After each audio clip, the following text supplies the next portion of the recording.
Welcome to Chapter 5, Practical Steps to Achieve Compliance That Businesses Need in Digital Personal Data Protection Act. Data Audits and Data Protection Impact Assessments, DPIA. A data audit is the first critical step in understanding the data your business processes. It helps to identify what personal data is being collected, how it's processed, where it is stored, and who has access to it.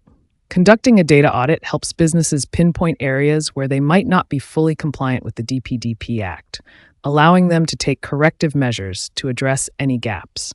Key steps in conducting a data audit. Data mapping.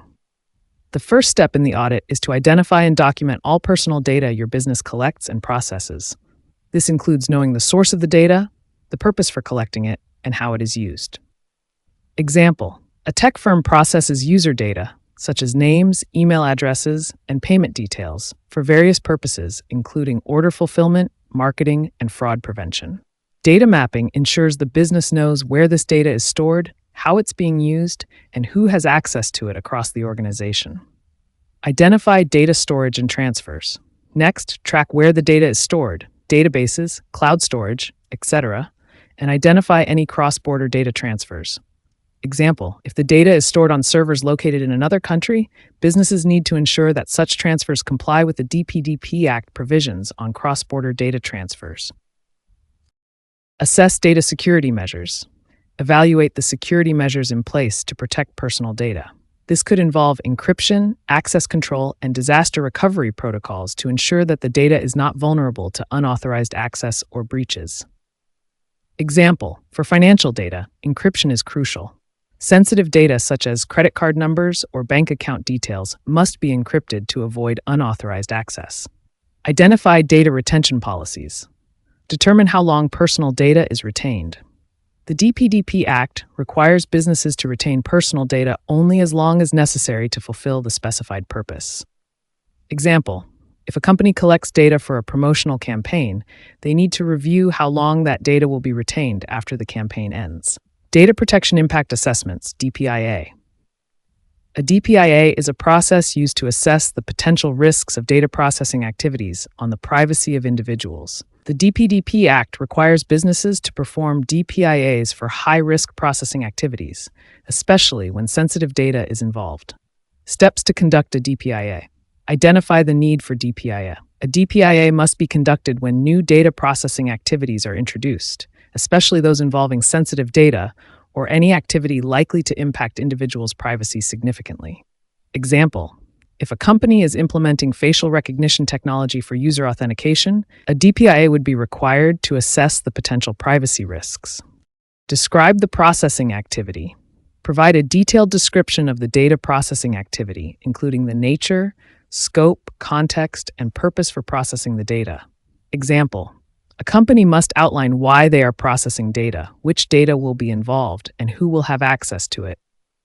Assess the risks to data subjects. Identify any risks to individuals' privacy, such as the risk of unauthorized access, data breaches, or misuse of personal data. Example: a company implementing facial recognition for security purposes must evaluate whether the data could be accessed by unauthorized personnel. Mitigate and address the risks. Once risks are identified, businesses need to put in place measures to mitigate them. This could involve adding more security layers, enhancing data encryption, or restricting access to sensitive data. Example: a company might need to strengthen the encryption used for storing facial recognition data to prevent unauthorized access. Consult the Data Protection Board.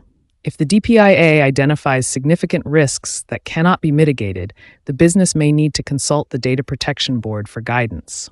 Section 27 of the DPDP Act mandates this consultation process. Building a privacy program. A privacy program is essential for ensuring ongoing compliance with the DPDP Act. This program should cover every aspect of data protection, from data collection and processing to storage, sharing, and disposal. Steps to build a privacy program. Appoint a Data Protection Officer, DPO. According to Section 10 of the DPDP Act, significant data fiduciaries must appoint a DPO to oversee privacy efforts and serve as a point of contact for data protection issues. Example: A large e-commerce company should appoint a DPO to manage compliance efforts, including overseeing privacy policies and ensuring that data protection regulations are met. Develop data privacy policies. Create comprehensive policies that clearly define how personal data is collected, used, stored, and shared. These policies should align with the DPDP Act. Example: an organization should implement policies to ensure that customer data is not shared with third parties without explicit consent from the data principal. Employee training. Ensure that all employees are trained on data protection laws and their responsibilities when handling personal data. Example: employees must understand the importance of obtaining informed consent, handling data securely, and responding to data access or rectification requests. Regular audits and reviews. Implement regular audits to assess data protection measures and ensure compliance with the DPDP Act. Audits should evaluate the data security controls and privacy practices across the organization. Establish data subject rights mechanisms. Create systems for data principals to exercise their rights under the DPDP Act, including rights to access, rectification, erasure, and the withdrawal of consent. Example: set up an online portal where individuals can easily request to see the data held about them, correct inaccuracies, or withdraw consent for data processing. A risk management strategy helps identify, assess, and mitigate potential risks associated with data processing activities. This strategy is crucial for businesses to safeguard themselves from penalties and data breaches. Steps to build a risk management strategy. Identify data risks. Start by conducting a thorough risk assessment to identify any potential risks to personal data, such as breaches, unauthorized access, or noncompliance.